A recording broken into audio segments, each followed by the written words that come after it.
there's always like these outside forces that are like, that can stop you from achieving your goals. And so you just have to, I don't know, you just have to like work around it.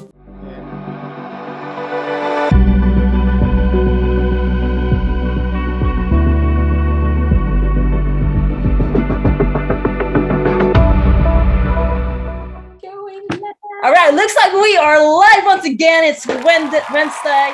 How are you doing? Ironman and beyond, busy high achievers all over the world. As always, Vineta and I are super excited when Wednesday is coming up because we get to talk to you. And guess what? We get to invite special guests who will help everyone, all of us, be inspired and actually learn a lot for us to be able to answer any questions that we can help you be on track with your training and just basically focusing on your health. So today is very exciting, but this is Vineta, and Yay. We will introduce you soon, Erik, who is actually in the background, and he is from Arizona. But let me just, let's welcome who's on the line. Looks like everyone's already on the line. It's only been like a minute, or maybe we're late, Vineta.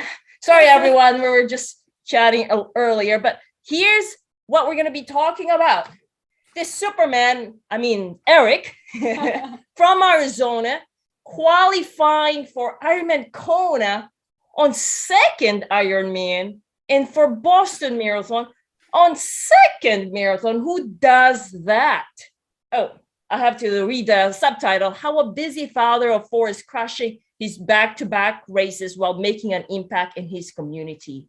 I think you'll be so inspired about this amazing human being, because it's not only that he's racing, he has his family, he's just like everyone else, but then at the same time he does his best in actually giving back in the community, which we're going to be talking about some of those that he just achieved here.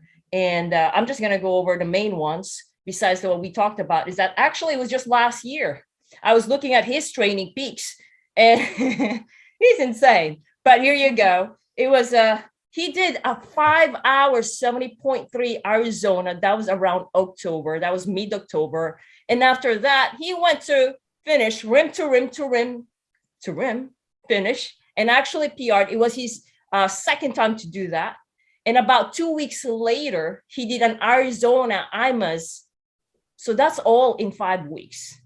And the rim to rim finish was actually not a planned one. It was just like, he just messaged me here, which he already know what I was going to say. He said, and something else came up, coach, you're going to kill me. He knew it, but he's still going to do it. But this is part of the communication. I want our athletes to actually speak up and then just play like a kid. And that's Erik, actually. And then there's more of like just letting him like the pros and cons. But then we're going to talk more about that and other things that we want to talk about today. Let's see. We're definitely gonna touch base of how is he able to do this? Has he been like always like this? Let me see here. So actually his first full Ironman, it was sub 3:30 already. I believe it's 3:26. He was bummed by that time because he wants a better time. And then a month after that, that's when he actually qualified for Kona. So we're going to talk about also his training approach, even though he's very busy already. He has how to manage time and balance being a father, running his own business, training for triathlons without losing his mind. We're going to check about how is he doing on that one also. How to continually get strong in all sports and proactively stay injury-free while having fun and spending time with his family. Okay. As a coach, I know he has a lot of co-curricular activities, and you'll hear from him of how he spends his time with his family, and let me see, how to make an impact to the community despite of already a busy schedule. So how's that? Are you guys excited to hear more? So let's welcome, Vineta will help us out to welcome those people. Let me just, I heard myself there. Go ahead, Vineta. All right. Welcome, everybody who's joining us. Hi, Yesenia. Hi, Shen. Hi, Pauline. Yesenia. Good to have you. Pauline, Shen. Hi, hello, Ken. hello. Welcome, everybody. Good to have you. So today, our live training here, it's not just a one way. So feel free to always engage with us. Vineta and I will be always looking at on the other side here, checking out, making sure that we actually respond to your questions, making sure that we're engaging. And let's see who here has a big goal. Raise your hand. And what is that? I would love to know. It doesn't have to be like Kona. It could be your first sprint triathlon that you've been wanting to do. Okay. Your first Ironman. And have you thought of how soon or how long you'd get there? What's your timeline? Because we're going to talk about what Erik thought about his Kona back then and how soon or fast he actually got it.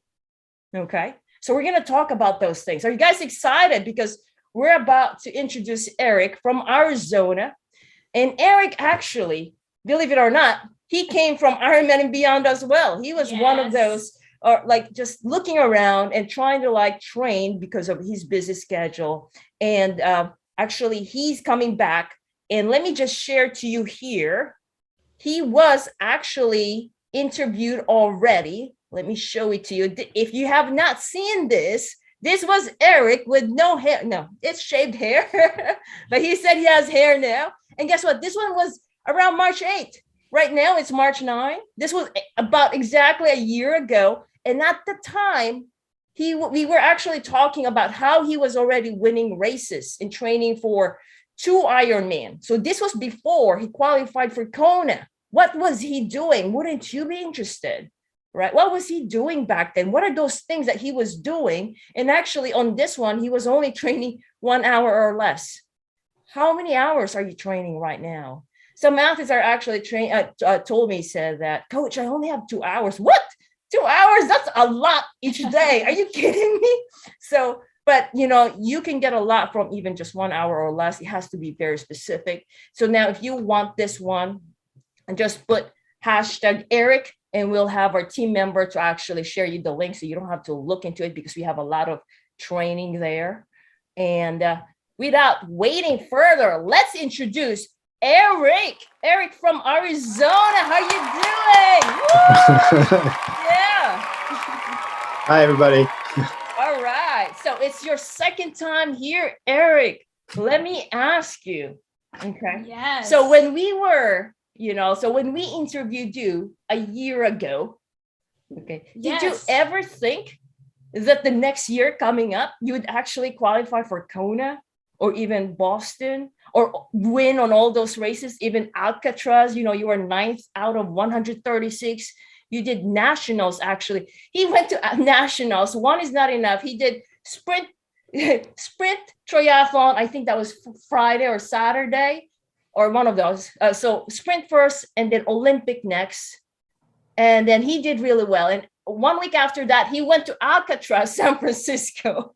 It was like back to back. Yeah. But other than that, the CDA, that was your second Ironman. And then you qualified for Kona. Did you think when we were interviewing you last year on this interview here, because, you were just training, right? Did you think that all this thing's going to happen? Yeah, it's hard to actually think back to a year ago, but yeah, you're right. My goal was to do 2 Ironman in a year, and I thought that was a big stretch. And so, and I was supposed to do Santa Rosa, California, I think, but then that one got canceled, and so I got the deferment to Coeur d'Alene. So that's how I ended up there. But Boston wasn't even a goal. It wasn't even a thought.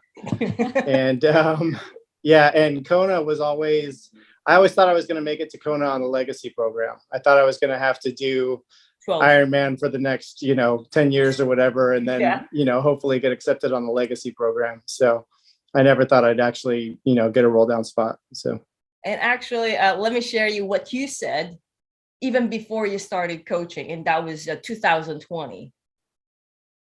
Just want to remind you the goal. The goal. And he said, what's your long-term in terms in triathlon? He said Kona age group qualified 5 years or less. That was 2020. Isn't it cool? You get to that's what I said. Yeah, that's crazy. Yeah. And you qualified a year after, or I think, yeah, a little year, you know, because it was June, July, I think. So that's about a year and maybe 2-3 months. But you said 5 years. Yeah, that's wild. So, and actually on CDA, when you did that, I remember you were traveling for work and you were bummed you can't swim. You know, I think it was Mexico. Yeah. You can't do much. And you're, like I said, everyone, and I was in the same page before where I was like, I look at my workouts, Training Peaks. I want to do well, but this workouts, you know, it's just hard sometimes, right? So it's amazing how you have been, you know, just still winning. Anything like, let me see here. So, you know, like, for example, when you race, do you have a goal? Like, what goes into your mind when you race? Well, if we go back to Coeur d'Alene, I mean, you know, like I said, up to that, I had kind of this long-term Kona goal, but then as things started to materialize and the race got closer, and then they announced the number of roll down spots, it was like, oh man, I could actually have a shot at this, you know, but it wasn't something I was just gonna, you know, just go, you know, meander through the race and get a roll down spot. I knew I'd have to try. But through that entire race, anytime I felt myself slowing down, I just kept on saying like Kona, you know. So on the bike, it was like Kona. Every time I got tired, every time I kind of wanted to just like coast, you know, it was like, no, keep pushing. On the run, you know, I never stopped, you know, and that was a first for me, you know. Normally I stop and walk on the longer runs, you know, even if it's for 5 minutes, but I just kept on saying, you know, Kona. Awesome. And that was your mantra. You know, I would have missed it had I slowed down. So yeah. Who here has a mantra? I mean, what do you guys tell yourself when things get hard? For Erik, it was Kona. Guess what? CDA, by the way, is not an easy course. No, that was tough. Not an easy course. It was about 8,000 feet vertical ascent on the bike. Really hot. Really hot. We got up to 104 on the run. So it was a hot day. Yeah. It was a very hot day. Yep. Well, Reginald says, great job, Erik. Oh, thanks, Reggie. Reggie's been a cool supporter. So definitely. You inspire him. And then I remember Coach Shangrila once mentioned to me that that you like to have targets when you race, like paces, heart rate, power cadence. In what way did Coach Shangrila help you with that? So, you know, if, you know, hopefully I'm able to get in enough steady, consistent training up to race day so that Coach has some good data to go by. Yes. But then she's able to identify those zones and paces and heart rates that I can stick to. And the race plan ends up being really easy. You know, she says, you know, my swim is usually a given, you know, we kind of know what my pace is, and it's pretty hard to pull out even a few extra minutes on the swim once you've established your pace. But on the bike, you know, she gives me my power goal and don't go above this heart rate. And, you know, it really is that easy, you know. And so you hit the hills and things start to fluctuate, but you know how quickly you can go on the straightaways and how fast you can go, or how much power you can push on the hills without bonking, you know. And the run is the same way. Just try to stay within the heart rates. So, and well, one of the things that I had to give him targets also, because Erik tends to push way too hard than he could take it for the longer duration, and he would suck it up, wherein he could be hurting himself. And that's the part, like, okay, I really got to give something to him. And also, you know, there are times like, you know what, Erik, just go by feel. But he said, no, Coach, I really need target. And I'm like, so I really have to make sure that I give those targets. And it definitely depends on the on the training itself. Because so like I'm just gonna show quickly. So all these ones are actually emails of targets. So for example, all the nationals, there's this, I don't know if he reads it, but I do my best to actually give the targets here. Or like, for example, the CDA, and it actually has the best estimated, that includes the power, the heart rate, the splits, some of them, some motivation that I said like, hey, you're almost there at the top of the age group. These are the goals. Look at the numbers, look at the paces, and get inspired. That answer your question, Vanessa? Yeah, that's pretty cool. All right. Okay, so yeah, and it's usually simple enough that I write it on my arm, but usually by about halfway into the bike, it's turned into a big ink blot, so, but it's simple enough to remember that, I can stick to those targets. And then, you'll tell me on the run, like, yeah, you can go to 165 heart rate, but not more than, a little bit, save that for the end, so it's nice to have those ranges, because it is really hard to always stick to a steady certain number. Yeah. And sometimes your ideal pace and your ideal heart rate don't line up sometimes. Sometimes your heart rate's higher and you're not pushing the pace you want to. And it's like, okay, I really want to push this pace, but I know that I'll go over my heart rate and I know I'll be in trouble. So I just need to be patient. So yep, I agree. So looking back here on this, that was only back in March. I could say that back in March, you were already pretty fast. I mean, you've gone a very good improvement. Like, for example, 150 to 230 watts, 220 to 135 to 140, 745 to 645. I know you brag your 5K, which is sub 20 minutes now. And then at all those PRs also. So, but this was back in March 8th. You were already fast, but I'm curious is that, why still want to be coach? Because you were already fast. right? Yeah, I like the structure, even though I can't always like stick to it. It's still nice to have that in place. Mm-hmm. And I think we're on a one-on-one coaching program, and so there's also, I always compare the parallels between like life and racing, and there's always these similarities on, how to win in life and how to win at racing, and so it offers me a lot in terms of life coaching too, that, and keeps me on track, keeps me disciplined, helps me, we always try to chase this word balance, and I don't really think it exists, but you try for it. You try to balance things out when things get out of balance. And so, you help me with a lot of that stuff too. So that's what I get out of coaching. So that's deep, Erik. Yeah, I remember there was this post that you posted. I think it was last year. Yeah, can you show it actually? A good coach can change a game. Oh, yeah. A great coach can change a life. That was April. What made you post this? That really struck a chord with me. I think it's really, really true. I mean, there's technique, which is very important, which a knowledgeable coach can teach you, but it also, I think it takes more than that. I think it's, it's good to have somebody who can motivate you, who can make you believe in yourself sometimes when you otherwise wouldn't. And, I think those are the things that a good coach can bring to the table too. So. You mentioned earlier. Well, thank you for that, by the way, Erik. I feel kind of shy because I'm trying to avoid that topic, but yeah, thank you. Thank you for saying that. But to me, it's more of actually, I to everyone here who's actually listening, I feel like I'm the one who's actually more privileged and blessed to be coaching individuals like Erik, because they're my inspiration. They inspire me to do better, to be actually a good example to them. I feel that, especially if they're working hard, and I don't see just the sport itself. I see basically almost everything, and I see the goods and the bads. And a lot of athletes, or like social media, for example, or like just outside the world, sometimes we only see the glory, the win. It's like, yes, Kona, yes, Boston. Right. And then like all the PRs. And of course, we want that because we celebrate, give a pat on the back, look at the positive side. But what I wanted to bring up here is that, and I hope it's okay to ask this one, Erik, is that I know we see the glory, right? But how hard or easy is it?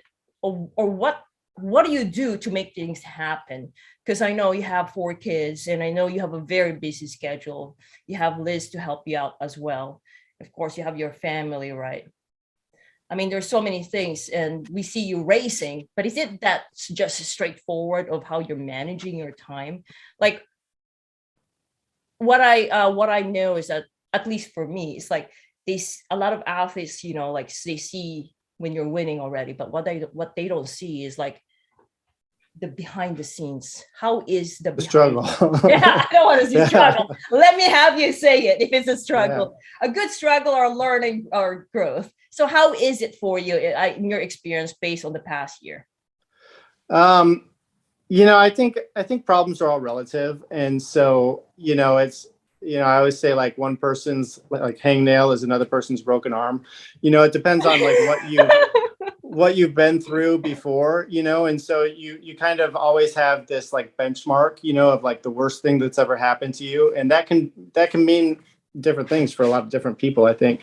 So nothing like really traumatizing has happened to me, but I feel like sometimes it's just like life has these ways. Like I brought up like balance and trying to achieve balance, and there's like always something that's like knocking it out of balance, you know, whether it's something in your personal life or something at work, in my case, my business, or, you know, and there's things beyond our control, like, you know, your health and like COVID and, you know, gas prices and whatever, you know, like all this stuff that's happening now, you know, and like, there's always like these outside forces that are like, that can stop you from achieving your goals. And so you just have to, I don't know, you just have to like work around it.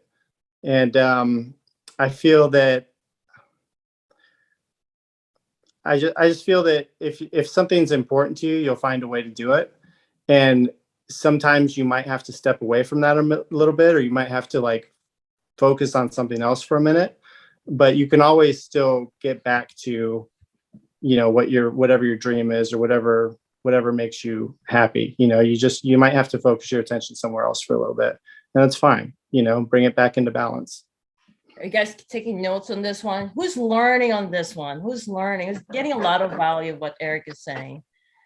Shan said she loved what Erik said. Awesome. Balance is very important indeed.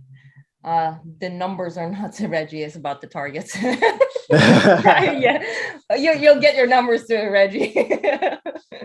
One of the things that reminds me of Erik was he actually flew from Arizona to California, and one of the things that remind me of Erik is his calmness.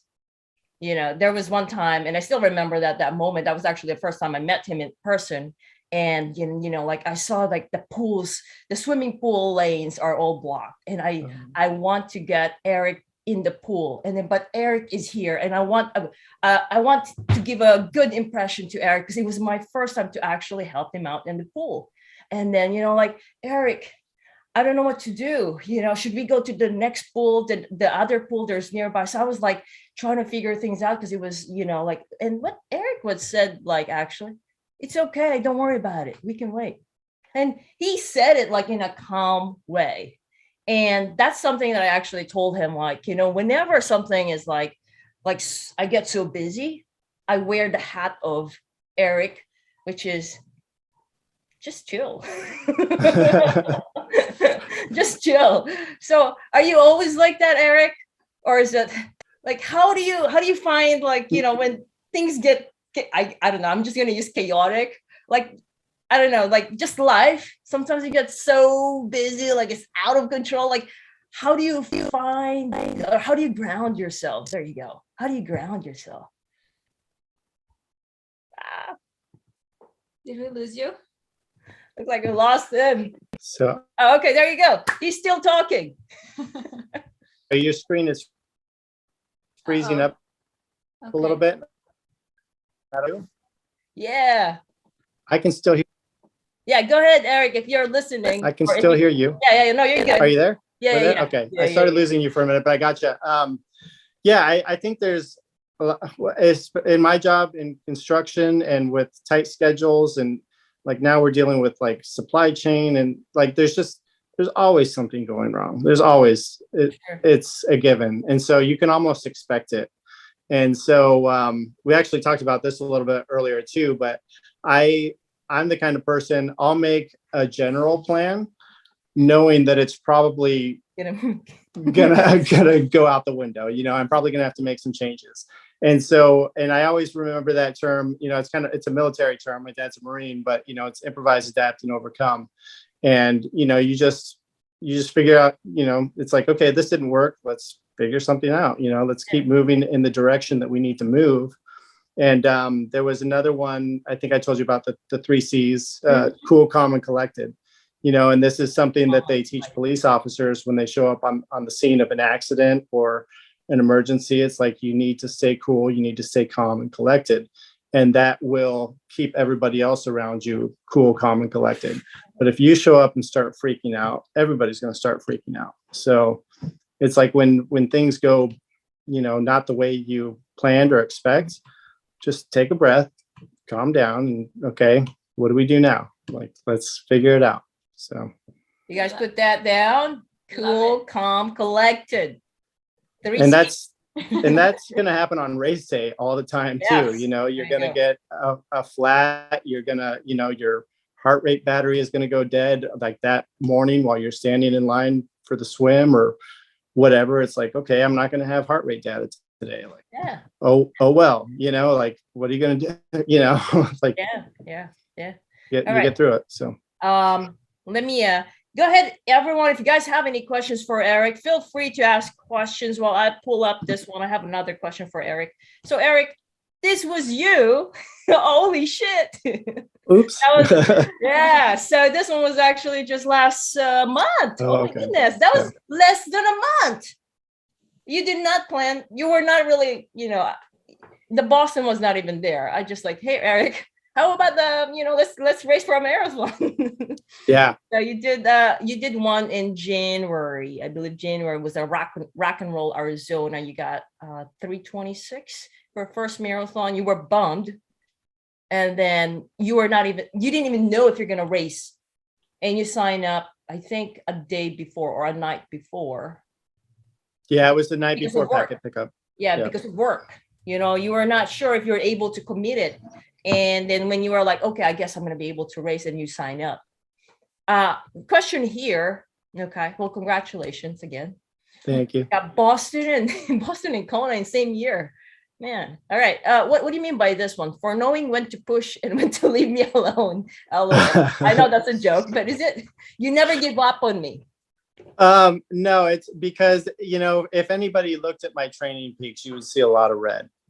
And that's not something I'm proud of, but sometimes life does spark up, and it's not that I'm not, that I don't have any activity. It's that I'm not meeting those structured workouts, but you'll also see that I'm still getting out and doing something, whether it's a hike or whether it's a trail run or something.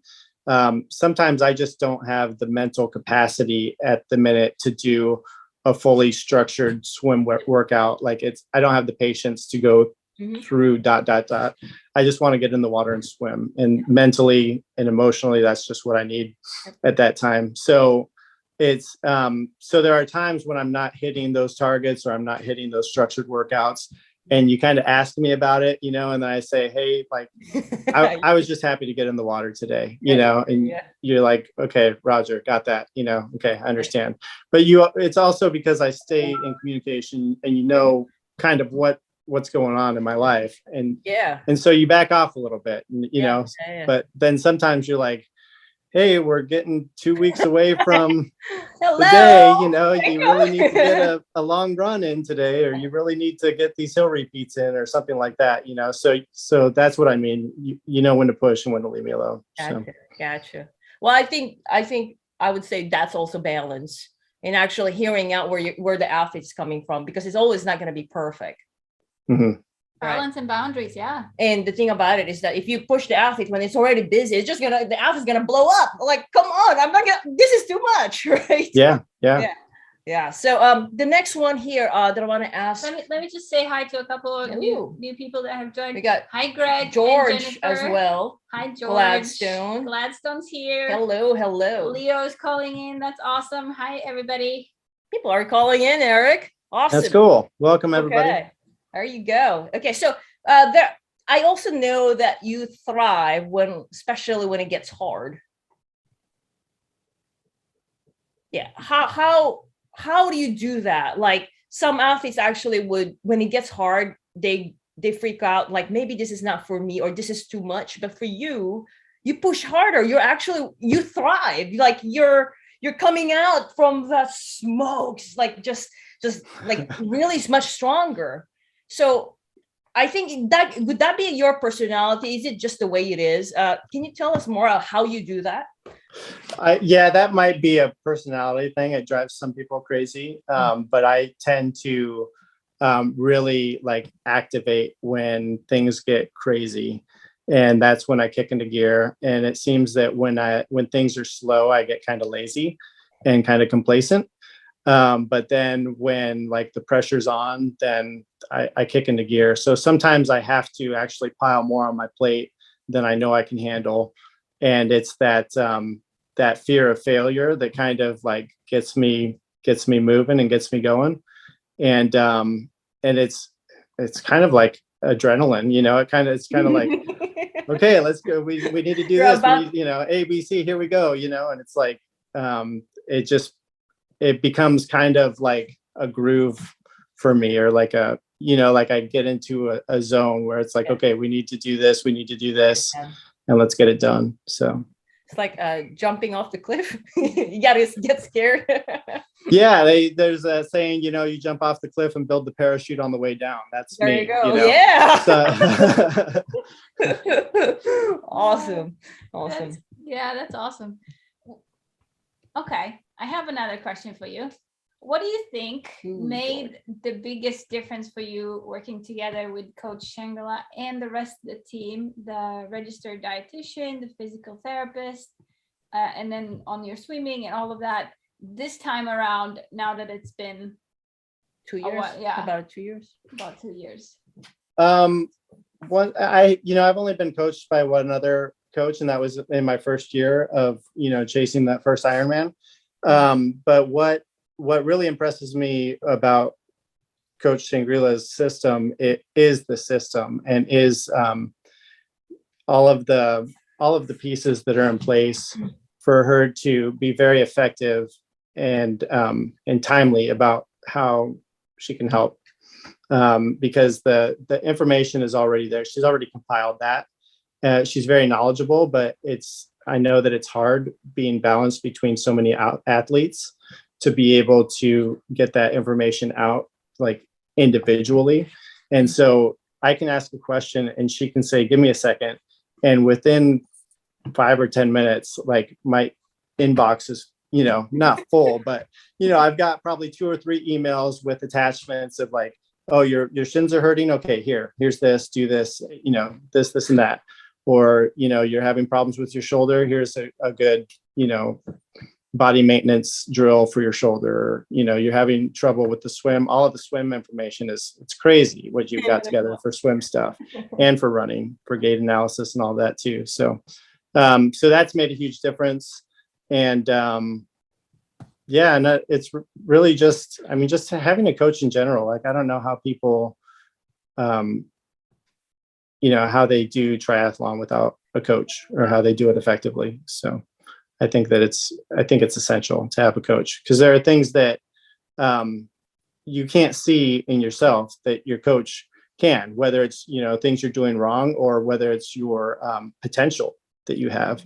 I don't think that I would push myself as hard self-coaching, and that's, you need somebody there to see that potential and say, hey, this workout's going to suck, but you can do it, and you need to do it because it's going to make you faster. It's going to make you stronger. Or this one's going to be really boring, but it's going to help your form, or whatever, so I think that's important. So I think I laughed. Sorry about that. I laughed because we were talking about the swim today, and you almost like, what is this swimming? Yeah. You did.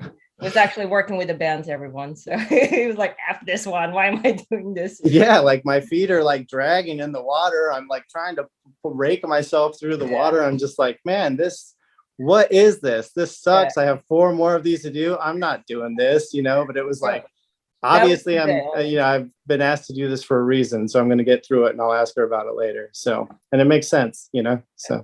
So that was actually just today. So even a Kona qualifier, still working on the technique. Basically, my suggestion is that what are the ways that you can actually just get smarter with the training? What are the other ways besides just working harder? That's good. Awesome.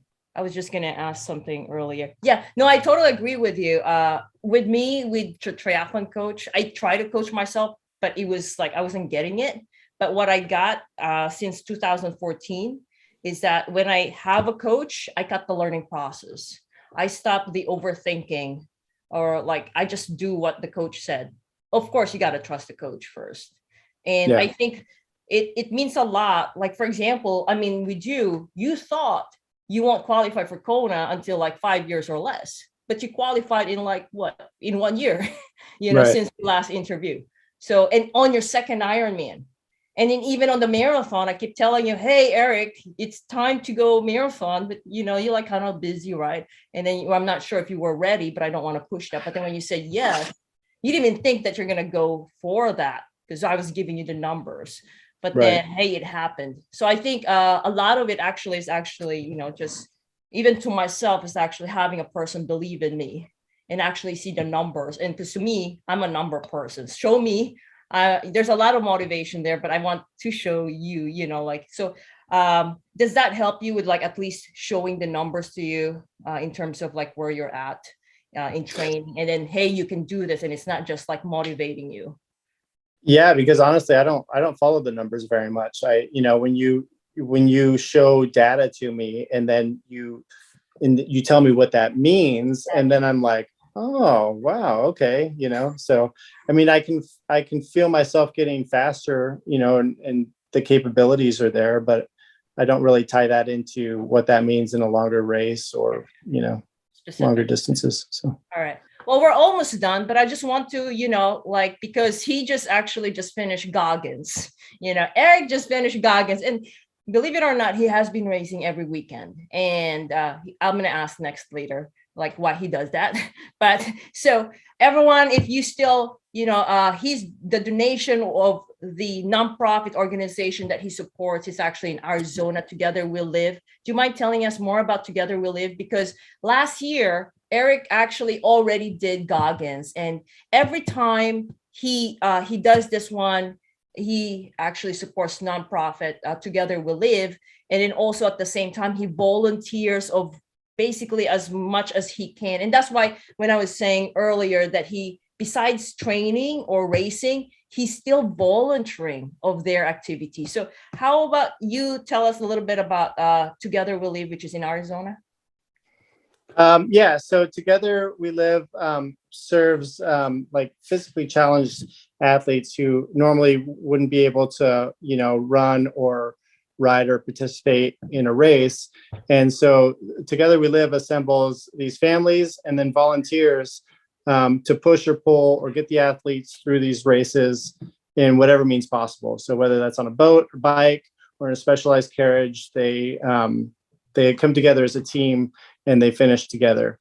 And it's a really cool thing to watch and see the joy in these athletes' eyes and faces. And and you're giving them the opportunity to feel what it's like to run and to feel what it's like to swim and to get on the bike, and just the all the things that we enjoy, with the breeze blowing in your face and the sun shining on your skin and the crowds and people cheering and all of it. It's just a really, really cool organization and what they do. So that's the basis of it. And it costs money. The carriages cost money. What's the Rick Hoyt? Mm-hmm. You remember them from Ironman? Yeah. The father-son team. Yeah.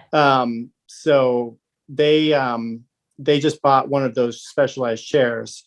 Okay. And I think it was like $4,000 or $5,000, so they just did a fundraiser for that. So the equipment isn't cheap. They have several inflatable boats, those take pumps. There's food and stuff at each of the functions. It's just, there's ongoing expenses all the time to make this thing run. And so, they do fundraisers throughout the year, and I just did a little bit with David Goggins to try to help out a little bit. So yeah. So everyone, we're just going to add the link if you guys want to donate there, or just follow through that Together We'll Live. They're actually, besides they support with those individuals with disabilities, but also those with illnesses and wounded veterans. So you can read up for more about Together We Live, or ask Erik directly. And what I want to ask, last but not the least, that, you know, I know that you race every weekend, almost every weekend, almost every weekend. So it's not something for everyone. And also, you know, I would not recommend that you just do it without training. It's a special human being, just like Erik. He's been trained already to do several back-to-back, but also you have to adjust your intensity as well. So anyways, but for Erik, what I wanted to know is like, why do you do that? Again, it goes back to, you know, to putting a bunch of stuff on my plate and then knocking it out. You know, it gives me that drive, and it gives me something to shoot for, where it's like, okay, I've got this race coming up. I need to be ready for it. You know, so nobody wants to show up at a race and not be ready. That sucks. So it just helps me keep my head in the game. And then, you know, it's, you know, one of those conversations that the coach and athlete have are like, okay, what's your A race this year? What are your A races? What are your B races? A lot of these are C races. They're not super vital to me that I win or I place, but I want to show up and I want to do my best. And I look at it as a training day. You know, it's good practice to practice the transitions. It's good practice. It's a good brick train, you know, from the bike to the run. So, you know, it's all love. I'm glad that you mentioned that, Erik. You know, we're in, hey, there's A, B, C, you know, it's not always A, because you know, you might not be able to recover fast, but for him, it's really C. And sometimes he race with your friends also. Like the last time that you did was mountain bike. All of them almost like in 30s, a 24-hour mountain bike. That was also just like February. So he hang out with 20-year-olds camping and mountain bike a bunch of young 24 bucks, hours. Yeah. So but that was fun. That was a great experience. So as you can see, a busy individual, a dad with 4 kids, hanging out with 20-year-olds, doing 24-hour mountain bike, and actually racing every weekend. How does he do it? You know, it's not just about how, it's also, as we talked about, if you missed some of the things that he already said, is part of it is actually the character, the personality, the mindset, the calmness. He said the 3 C's that he mentioned. Okay. So if you guys are just calling in right now saying, you probably missed some of it, but I suggest that you go back and then learn a lot more. But everyone, that's what we do in Feisty Fox Coaching. We are very proud of you, Erik. We are very proud of you. Thank you. This is only a start. This is all, I would say start, because I know you're going to race another bar. It's only a start. But that's what we do in Feisty Fox Coaching. We help busy high achievers all over the world. And, you know, like, it doesn't really matter where you're at in sport, or like what your goal, like whether it's marathon, triathlon, you name it. I mean, Erik is doing several different things. A lot of them are for fun. And at the time also, he was still learning. Actually, back in 2020, he went back to drawing board in terms of the swimming. And it's not, you know, and he gained a lot from it by actually doing the proper way to train.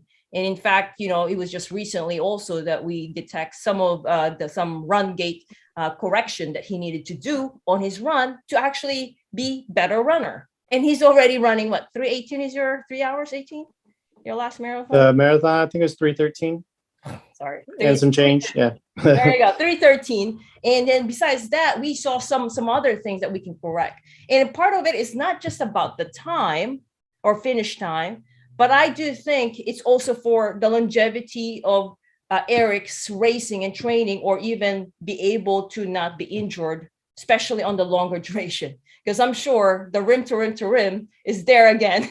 Possibly this year will be a faster time. And I'm sure he has the personality to just always race because he loves it. And we want to make sure that he stays injury free. So everyone, if you find this one as very valuable to you, you know, #value, thank Erik. He's in Arizona. He's very busy, but he's here with us.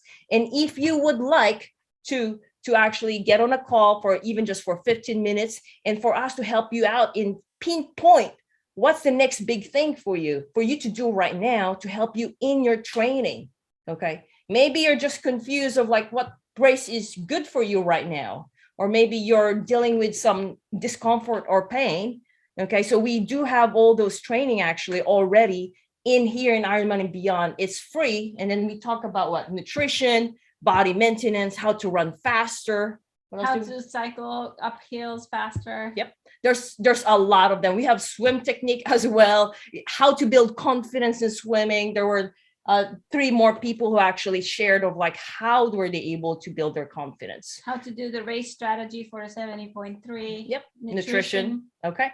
So yeah, put hashtag game plan down below, and one of us, Vinette or I or our team members will chat with you and see what we can help you or direct you to the next, the free training that we already have in Ironman and Beyond, and go from there.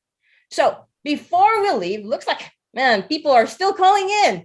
Hello, Tammy, George, Greg, Gladstone, Judith. Hello, Judith. How are you doing? So Erik, I know we want to keep you here, but we can't. Can't go all night, right? Yeah, hopefully it's not like a year again, but I'm sure you're going to have a lot more adventure, and we can't wait to actually follow you. Everyone, I'm not sure if so Erik does write a lot on like all his adventures. You may want to like just follow through if you'd like. He takes time. And like I said, how does he do it? He would write a race report almost on each one of them. And he will take pictures, videos. It's fun, He has the best pictures. Oh yeah, the videos. He's a very good video editor. so yeah. Last but not the least, I want to ask you, Erik, for our viewers here, for our Ironman and Beyond athletes, what are the, let's say, top 3 things that you could advise them? Like let's say going back to who you were back like about 2 years ago, right? Mm-hmm. And then I know there are other individuals who want to get better in swimming or, qualify for Kona. And they're like, hey, 5 years, like you're going to train, But for you, knowing where you're at right now, right, after like about 2 years, what would you advise them, or like the top 3 things, top tips that could possibly help them, like what that they can do right now? I would say get plugged in with your coach, definitely, and get a game plan together. I would tell people that like for beginners, like you're not too old, you're not too out of shape, you're not too overweight. Like it's when you get out on the race course, you see all ages, all shapes, all sizes. There are people out there that have 10 years on me that are much, much faster than me. And so that kind of stuff encourages me, because I know that I'm capable of the same thing. And so that gives me confidence, that I can get better. And I would say just challenge yourself, just keep challenging yourself, Awesome. And I guess that's 3 things, but yeah. All right. Good. I mean, yeah, just go for it. Just have fun with it. Yes, have fun. Yeah. Love it. Good stuff. You guys got a lot from it, because we're going to let Erik go. Erik, good to have you again here after a year. We can't wait to what else is coming up for you. And I'm sure we'll be talking about what else is up. We'll see. How higher can the bar race, right? Yeah, the season's just starting. So we've got lots of races ahead, lots of fun. Yeah. All right. Have a great time. And then our next live training is next Wednesday, probably 5:30 as well. 5:30 p.m. Pacific time. Everyone, just plug into our Ironman and Beyond. We'll have announcement. We'll make sure to give value. And we show up every week. All right. Bye, everyone. Bye, Erik. Bye-bye. Thank you. Have a good night. Bye. Bye-bye.